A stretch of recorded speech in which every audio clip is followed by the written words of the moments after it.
Bonjour à tous, ravi de vous retrouver dans Smart Job, votre rendez-vous emploi, RH et management, débat, analyse, expertise et vos rendez-vous habituels évidemment. Bien dans son job, aujourd'hui l'infertilité au travail, sujet dont on n'a jamais parlé, qui est vraiment une zone grise de la relation entre le travail et les femmes. On y reviendra dans quelques instants avec Maëva Olive, elle est membre du collectif BAMP, avec un point d'exclamation, elle va tout nous expliquer. Le grand entretien aujourd'hui dans le cercle RH avec la bataille des talents à l'université et pas n'importe laquelle, l'université Paris Sciences et Lettres, 34e au classement de Shanghai, et on accueillera son président El Mouhoud. Il viendra nous parler de ses engagements aussi à travers la sortie de son livre, mais aussi de son engagement en tant que président pour porter la France le plus haut possible. Il est notre invité. Et enfin, on terminera avec Fenêtre sur l'emploi. Au travail, l'amour, pas ouf. Vous verrez le jeu de mots en écoutant Ludovic de Gromard. Il est le CEO et le cofondateur de Chains, justement avec un bilan de compétences pas comme les autres. Voilà le programme. Tout de suite, c'est bien dans son job.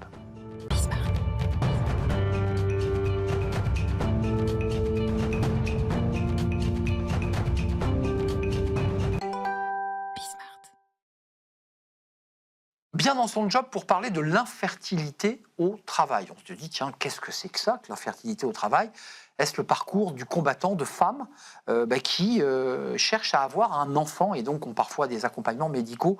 On va en savoir plus avec Maëva Olive. Bonjour Maëva. Bonjour. Ravi de vous accueillir. Vous êtes membre du collectif BAMP. Je l'ai bien prononcé? Exactement. Ça veut dire quoi, BAMP? Alors, ça veut dire Blog Assistance Médicale à la Procréation, parce qu'à l'origine, à la création de l'association, c'était beaucoup de partage d'informations et donc un blog. C'est vraiment un sujet qu'on n'a jamais traité depuis 5 ans ou 6 ans que l'émission existe. C'est un sujet qui concerne combien de femmes? Des milliers de femmes qui cherchent à avoir un enfant et qui n'arrivent pas à en avoir et qui vont faire quoi? Suivre des FIV, des suivis médicaux très lourds, c'est ça le sujet? Alors déjà, premier sujet, ça ne concerne pas que les femmes. C'est vrai. Dans l'infertilité, il y a un tiers à cause des femmes, un tiers à cause des hommes et un tiers... J'ai pas dit à cause, hein. Non, mais à cause. En tout cas, les femmes sont responsables, les hommes, et un tiers inexpliqué. Et aujourd'hui, un couple sur 4 en France est concerné, ce qui est énorme. Et on le voit très vite à l'échelle d'une entreprise. Ça concerne déjà des milliers de salariés.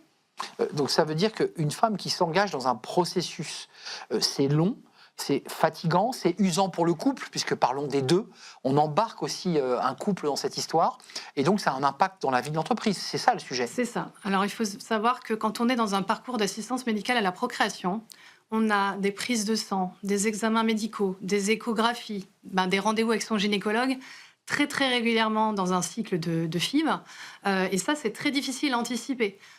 Moi je suis encore dans un parcours d'AMP, ça fait 4 ans que j'y suis. Vous avez eu un premier enfant? J'ai eu un premier enfant, tout s'est bien passé par insémination, mais c'est pour le deuxième que ça s'est corsé.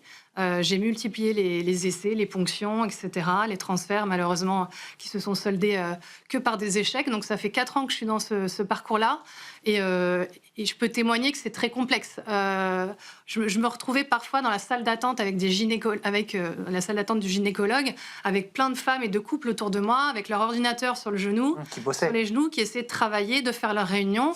Et parfois on peut avoir 2-3 heures de retard à un rendez-vous, et du coup, ça complexifie complètement l'organisation du sujet travail. Tabou en entreprise, on dit pas, tiens, je vais chez le gynécologue pour faire mon 3e examen. On ne le dit pas en Alors, entreprise. c'est un sujet tabou dans la société. C'est pour ça que nous, avec l'association, on fait tout un mois de sensibilisation à l'infertilité actuellement, mais c'est aussi tabou en entreprise.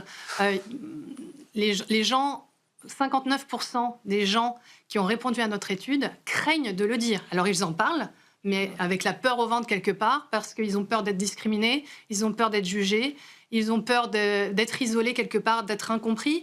Et donc, c'est très complexe à organiser. Moi, je sais que j'étais anciennement directrice générale adjointe d'une agence de communication, donc plutôt dans un environnement ouvert, petite entreprise, ouvert, etc. Et malgré ça, j'ai vécu un parcours complexe et une difficulté à articuler ma vie professionnelle avec ce parcours d'AMP. Oui, c'est un enjeu d'emploi du temps, même quand ça se passe bien. Dans l'étude que vous portez chez BAMP, une étude très intéressante, 78% des salariés et EES, on parlait des hommes et des femmes, concernés déclarent un impact significatif sur leur santé mentale. Donc ça veut dire que non seulement ça a un impact sur l'emploi du temps et sur le boulot, mais c'est aussi un impact sur le mental. Ça a un impact à tous les niveaux. Vous parlez de la santé mentale, mais il y a aussi la santé physique, la performance, la confiance en soi, sur les relations au travail, un impact financier, même si en France on est plutôt bien loti avec l'assurance maladie, etc. Il y a tous les à côté, les dépassements d'honoraires, etc. Oui. Et donc beaucoup nous disent, plus de 50%, que ça a un impact sur leur carrière, c'est-à-dire qu'ils ressentent, ils ont ce sentiment que soit on les met au placard, soit qu'ils n'ont pas l'augmentation attendue, soit qu'eux-mêmes se freinent parce qu'ils sont dans un parcours et donc ils n'ont pas envie de changer de job parce que c'est très complexe de gérer les deux, ils se réfrènent. Donc... Alors, la maternité, c'est déjà compliqué, classique, sans suivi médicaux, sans accompagnement. Là, vous nous dites que c'est le parcours du combattant. Il y a quand même alors je trouve ça intéressant d'ailleurs, 88% des personnes que vous avez interrogées, des employeurs donc, qui disent mais oui, il faut un soutien à la fertilité qui est essentiel pour attirer et fidéliser. Quand on regarde le sujet en préparant l'émission, j'ai pas vu grand-chose moi dans les entreprises. Ils disent ça, ils sont conscients. Ils parlent. Mais ils n'agissent pas. On est d'accord. Il n'y a que 35% des employeurs qui ont répondu à notre étude qui ont une politique RH ou des mesures de soutien à la fertilité. Donc, quelque part, il y a un décalage majeur entre les vécus des salariés en parcours d'AMP et l'entreprise. Et cela, en plus, c'est quand on sait que ces parcours sont tellement complexes que ça génère des arrêts maladie. Il y a plus de 66% des gens qui ont des arrêts maladie parce que y en a, ils sont en burn-out, santé mentale, santé physique, très compliqué, fatigue physique. Et il y a aussi un chiffre qui m'a étonné, 41% des gens qui ont dit qu'ils étaient...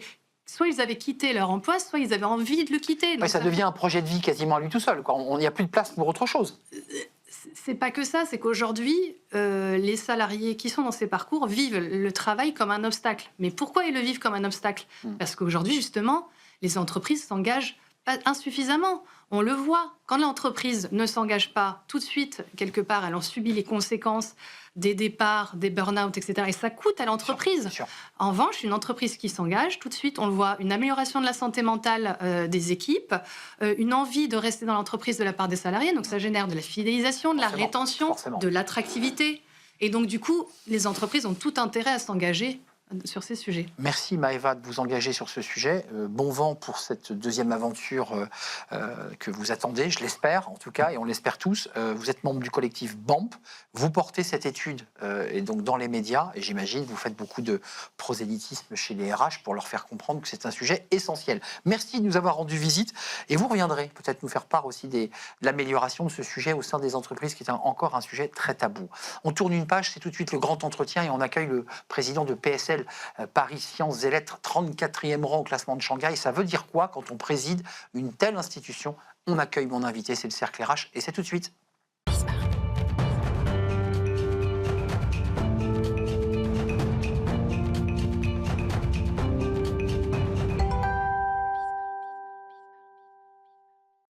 Le grand entretien aujourd'hui avec une personnalité du monde de la recherche, du monde universitaire. J'accueille Elmoub Moud. Bonjour. Bonjour. Elmoub, vous êtes le président, alors je vais être précis parce que c'est très très important de l'être, président de l'université Paris Sciences et Lettres. Exact. Auparavant, vous avez présidé Dauphine, PSL. Voilà. Aujourd'hui, vous dirigez, on va en parler, cette très belle institution, classée 34e au classement de Shanghai, ce qui veut dire que ça pèse et que la France est toujours là. Votre dernier livre, alors vous avez écrit beaucoup de livres, vous êtes économiste, spécialiste des enjeux de migration, d'immigration, on y reviendra peut-être. D'abord de réindustrialisation et de relocalisation industrielle. Votre dernier livre, en tout cas, il est plus personnel. Ouais, le prénom, Esquisse pour une auto-histoire de l'immigration algérienne, sorti au Seuil, où vous parlez de votre vie, de votre parcours. Vous êtes l'incarnation de quoi ? De la méritocratie républicaine ? Alors, justement, je ne parle pas de méritocratie. Je dis que mon parcours n'a rien d'exceptionnel. En réalité, je suis descendant d'immigrés. Je suis arrivé en France à l'âge de 10 ans, d'un petit village de Kabylie, d'Algérie. Je raconte un peu cette histoire collective, cette histoire individuelle et collective. Donc, le prénom, c'est un prétexte à raconter cette histoire. Et surtout, j'insiste sur le fait qu'on transporte avec soi, quand on a émigré, des valeurs, des injonctions de réussite scolaire, paternelle, parentale, familiale, tribale, et qu'on nous culte en général quand on parle de l'immigration. On prend les immigrés comme si ils n'existaient qu'à partir de leur arrivée et dans leur statut d'immigré. Or, ils ont une histoire. Et cette histoire que je raconte, que je transporte en moi, je la raconte collectivement. Et donc, je parle beaucoup des rencontres, d'ailleurs, que je fais, que ce soit en France après mon arrivée ou avant de mon départ. Voilà. Mais les injonctions, et on va parler évidemment de PSL et du tout le travail que vous faites en tant que président de cette structure incroyable qui regroupe des marques de l'intelligence et du savoir, et on va y revenir, mais ces injonctions de réussite, quand vous aviez 10 ans, vous les aviez sur vos épaules en arrivant en France? Oui, avant d'arriver en France, disons que dans les villages de Kabylie, la première valeur, c'est le savoir.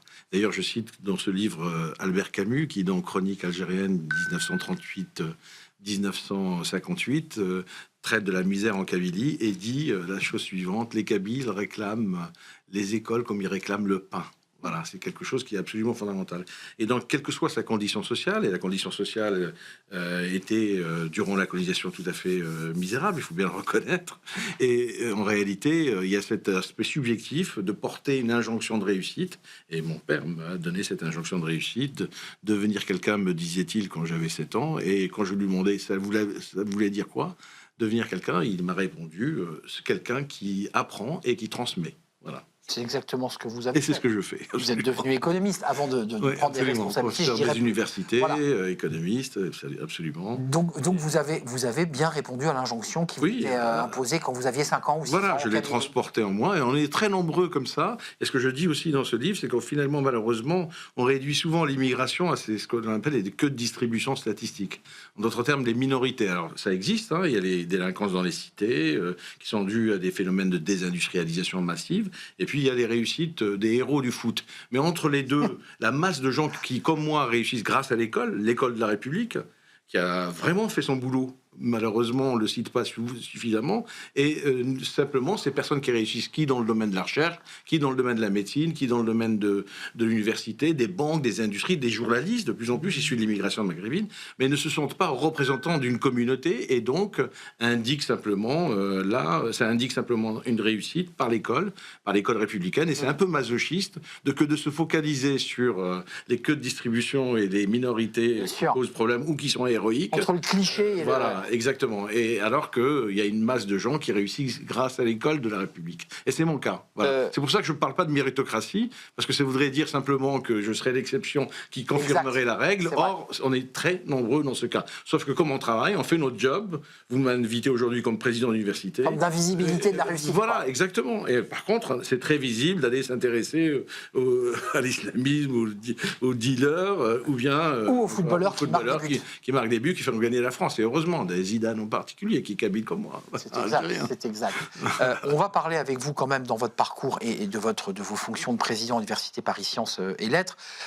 Conseiller scientifique, ça vous l'avez été au commissariat général du plan, au service du Premier ministre, avec France Stratégie, consultant auprès de l'OCDE. C'est juste pour finir et régler le débat des injonctions et de votre réussite. Elle est complète, elle est totale. Aujourd'hui, vous présidez l'Université Paris Sciences et Lettres. Alors, pour ceux qui veulent y voir un peu plus clair, cet après-midi, vous quittez l'émission et vous allez avoir combien d'écoles autour de vous dans le directoire? Le directoire de l'Université Paris Sciences et Lettres, c'est 11 institutions, c'est-à-dire l'école normale supérieure, l'école des mines, l'école de chimie et de physique-chimie de Paris, les chimie Paris Tech, PSL, le Collège de France, l'Institut Curie, l'Observatoire de Paris, je vais en oublier, je m'excuse auprès de mes collègues que je l'INRIA.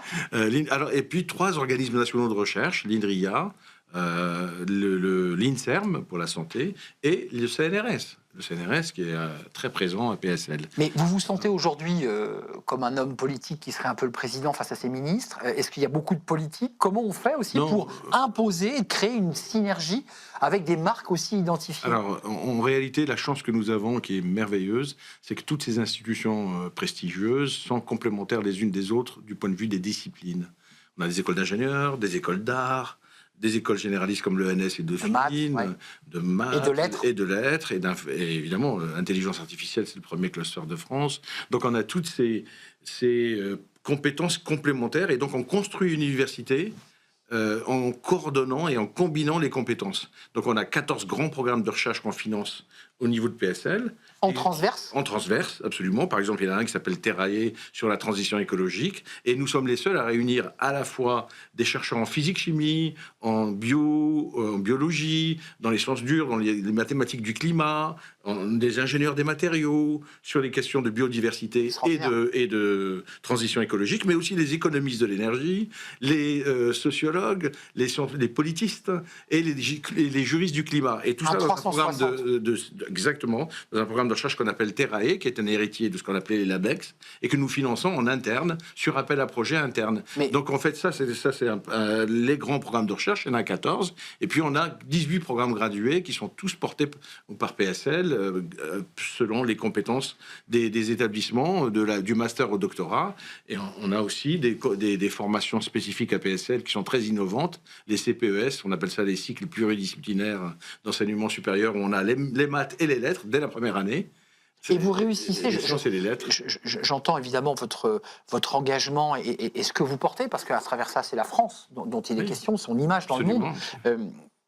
Vous avez réussi à casser les murs, à décloisonner pour que tout le monde travaille ensemble. On voit parfois la difficulté qu'on met dans une entreprise.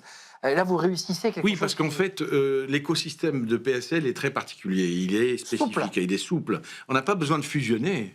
On n'a pas besoin qu'il y ait qu'une seule tête qui dépasse. Non, pas du tout. On a besoin de combiner des compétences et de faire jouer les désirs de travailler ensemble. Et c'est comme ça qu'on arrive, par exemple. Chef d'orchestre, en fait. Là. Voilà, exactement, si vous voulez. C'est une très bonne comparaison. Exactement. Vous avez chacun qui joue son instrument et vous essayez de les mettre en musique. Alors là, on vient de lancer la Paris School of Artificial Intelligence.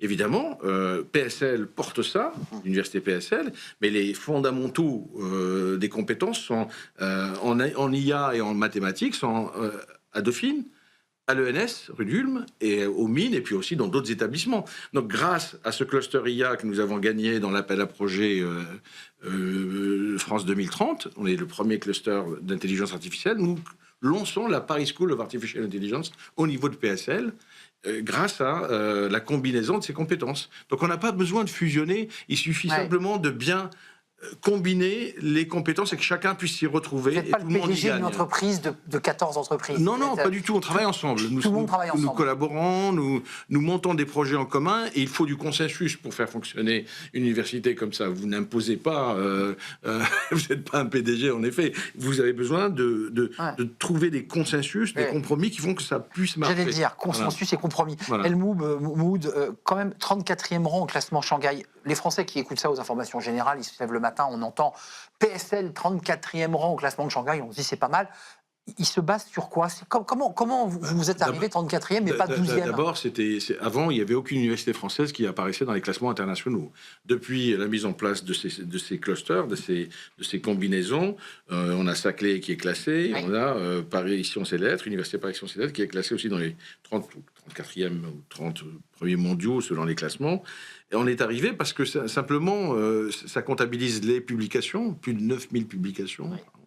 Les brevets déposés, on dépose 80 brevets par an à peu près au niveau de PSL, des startups créées, des prix Nobel, des médailles Fields, mais on a aussi la chance à PSL de ne pas avoir que des prix Nobel et des médailles Fields, on a aussi des Césars et des Molières puisqu'on a nos écoles d'art. Exact. Et on est en train de construire aussi la Paris School of Arts pour réunir toutes les écoles d'art autour d'un programme international, un bachelor international en art, et ensuite de faire jouer l'interdisciplinarité, la bidisciplinarité. Par exemple, on peut très bien venir à PSL choisir la Paris School of Arts en architecture, mais prendre de l'IA aussi. Et prendre aussi exactement la majeure IA. Et c'est ça qui est génial, c'est ces bidisciplinarités. Ça répond à la fois aux aspirations des étudiants qui aujourd'hui sont habitués à vouloir garder 2 cordes ou 3 cordes à leur arc, et un niveau de profondeur. Un peu à l'américaine finalement, on va pouvoir construire. Plus à la française, je dirais, parce qu'en expertise, on dilue pas les compétences, on les combine. C'est pour ça que je parle de bidisciplinarité. Sur la méthodologie à l'américaine et à la française dans le contenu. Et dans le contenu très très très profond. Et donc c'est pour ça qu'on fait des bidisciplinarités, des doubles licences sur intelligence artificielle, licence des organisations qu'on a lancé à Dauphine en 2022, etc. Donc c'est ça l'idée de base. Et en doctorat aussi, on combine les compétences, on les dilue pas, on marie expertise, profondeur et combinaison des disciplines. Un mot, et ça c'est un sujet que vous avez adressé dans un livre qui s'appelle L'immigration en France, mythe et réalité chez Fayard. On a commencé notre émission en parlant de ce sujet, votre injonction du rapport à l'immigration, et qu'est-ce qu'on doit être quand on est immigré.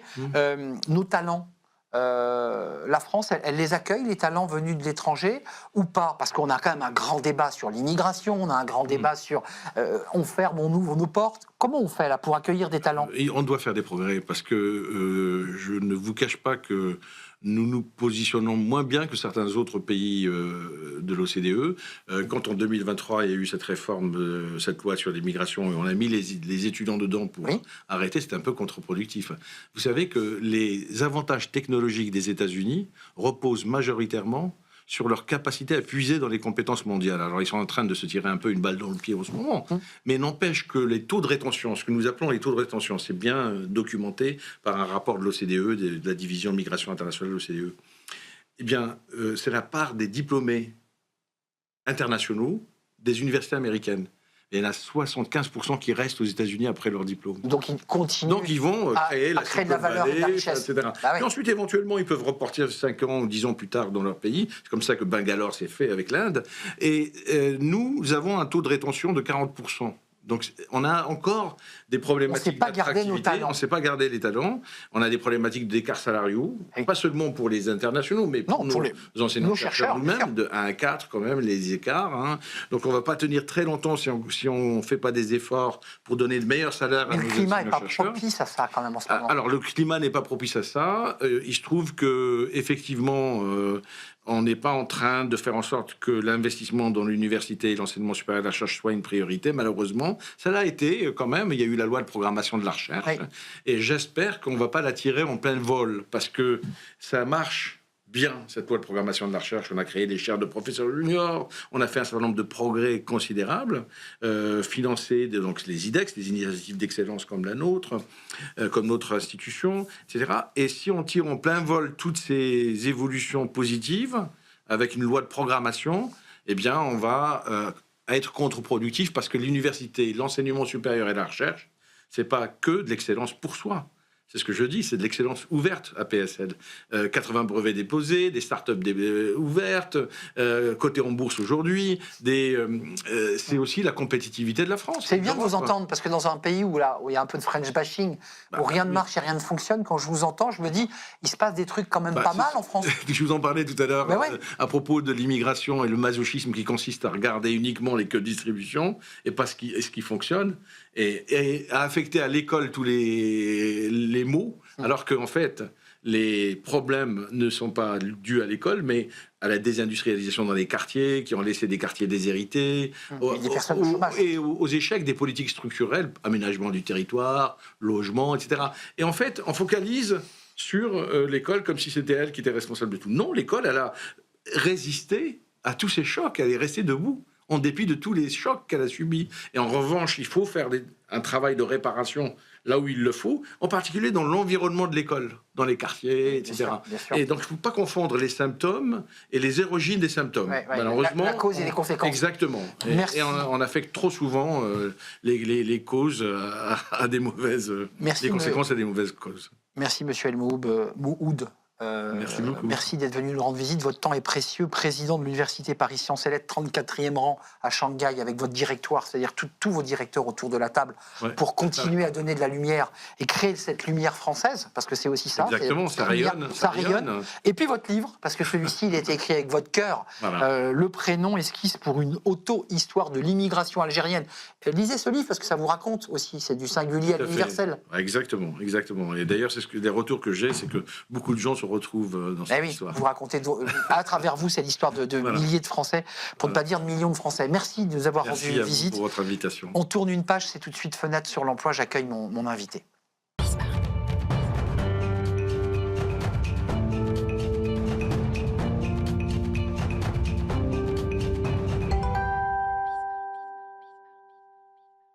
Fenêtre sur l'emploi pour accueillir mon invité Ludovic de Gromard, un habitué de l'émission. Alors ça fait longtemps que vous n'êtes pas venu, Ludovic, dans Smart Job. CEO et cofondateur de Chains, qui est une entreprise, alors vous allez nous l'éclairer d'ailleurs, qui est plutôt consacrée au bilan de compétences, c'est bien ça? Mais notamment avec une couleur, ces bilans un peu particuliers, c'est ça l'idée. Hein. Il y a une philosophie derrière ce bilan, c'est mettre du sens, on en parle beaucoup, mais vous allez encore plus loin. On promet d'aller chercher l'amour pro, et c'est ça dont vous parlez, Arnaud. Ouais, l'amour ouf.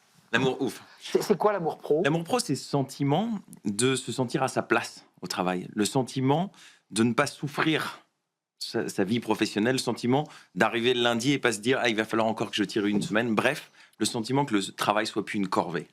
Il y a une phrase que je trouve intéressante dans votre manière de penser ce bilan et le sens. Le vrai privilège, dites-vous, ce n'est pas de chercher du sens. Le vrai privilège, c'est d'avoir les moyens de le faire ou de le mettre en pratique. C'est ça votre philosophie et l'enjeu d'ailleurs. Il y a un truc qui m'énerve énormément, c'est quand on me dit, vous savez, le sens et la quête de sens, c'est un problème de riches. Mais oui, vous, là, les petits jeunes, vous vous questionnez. C'est tout sauf un problème de riches. Si c'était un problème de riches, ça voudrait dire que le fait que le travail ne soit pas une corvée est un luxe. Or, si on veut permettre à tout un chacun de trouver sa place dans le monde professionnel et derrière trouver sa place dans la société, il faut méthodiquement lui permettre de comprendre quelle est sa place. Et pour comprendre quelle est sa place, il faut commencer par définir qui suis-je, quels sont les critères qui feraient qu'un travail est à ma place. Donc c'est là où on arrive tout doucement sur la pointe des pieds, sur l'amour pro. Je trouve qu'il y a un très joli mot. C'est quoi l'amour pro concrètement? C'est une manière d'aborder le sujet en quoi? En contre-pied, en contrepoint? Comment vous l'avez construit? Là, vous voyez, d'abord, généralement, on définit le travail par un secteur et un métier. Vous voyez, Arnaud, c'est ce qu'on entend. Or, on a défini avec chance un travail par 4 piliers, qui sont les 4 piliers de ce qu'on a appelé le modèle CIPA, C-I-P-A. D'abord, un C, c'est la contribution. À quoi je souhaite être utile par mon travail, qui est vis-à-vis de quelques personnes, de la société, de la planète. C'est ma motivation extrinsèque. Ensuite, le I, c'est les interactions. Quel type d'interaction? Est-ce que je cherche un environnement plus perfectionniste, plus autonome? Quel type de manager, etc. Le P, c'est votre vie perso. Mes contraintes financières, géographiques, horaires. Et enfin, A, sont les activités, donc la mise en œuvre de vos compétences. Et On concrétise un peu là. Qui est la partie de la motivation intrinsèque. Et en fait, une fois que vous avez défini vos 4 piliers du CIPA, à partir de là, vous pouvez explorer des pistes professionnelles. Et c'est cet alignement entre une piste professionnelle et votre CIPA qui fait sens. Et c'est ça, cet alignement et ce sens, qui se concrétise par une situation d'amour pro. Ludovic, votre enjeu, votre business, j'ai envie de dire, c'est CIPA. C'est-à-dire qu'on passe par la moulinette du CIPA et c'est la première base de départ pour pouvoir commencer à réfléchir aux plusieurs métiers ou aux enjeux professionnels qui m'attendent. Exactement. Donc, en fait, vous ne trouvez pas du sens dans votre vie pro et donc cette image de l'amour pro par hasard. Vous la trouvez en établissant méthodiquement, 1, quel est mon CIPA? 2, étudiant quelles pourraient être des pistes alignées avec mon CIPA. C'est comme ça, c'est cet alignement in fine qui fait le sens. Pourquoi, Arnaud? Il y a un petit côté Tinder dans cette histoire. Il y a un petit côté, voilà, il y a l'amour pro, il y a un peu de ça quand même. Mais c'est un Tinder qui est tout sauf du swiping. C'est-à-dire, on accompagne les gens par la main. Aujourd'hui, Chance a accompagné 40 000 personnes, ce qui en fait le leader de l'orientation professionnelle pour les adultes. Donc, il y a un certain savoir-faire. C'est pas du swiping et ça se fait de manière magique. Donc, je définis quel est mon CIPA, j'explore et je détermine une piste qui est alignée avec moi. Pourquoi? Parce que le sens, ce qui fait sens pour Arnaud aujourd'hui, et donc le CIPA d'Arnaud aujourd'hui, n'est pas le même que le CIPA d'Arnaud il y a 10 ans, et n'est pas le même que le CIPA de Ludovic aujourd'hui. Donc il faut commencer par le définir méthodologiquement. Et ça, c'est une activité de Chance. Il y en a une deuxième, qui est toute une communauté d'entraide pro, de 18 000 personnes aujourd'hui, qui, chaque jeudi, se donnent des coups de pouce professionnels pour, 1, se renseigner par rapport à une piste que j'explore, ou 2, ouvrir la porte vers le recruteur de la piste professionnelle qui est alignée avec le projet. Grâce au réseau, en fait, grâce à cette communauté de solidarité.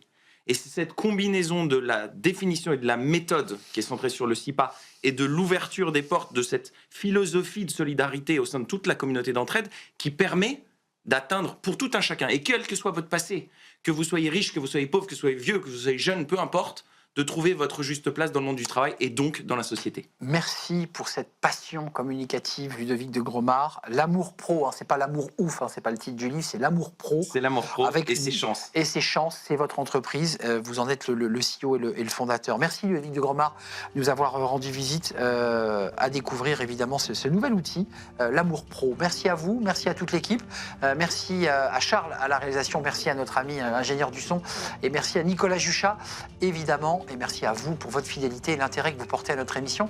C'est un vrai plaisir. Merci à vous. Je vous dis à très bientôt. Bye bye. Merci Arnaud.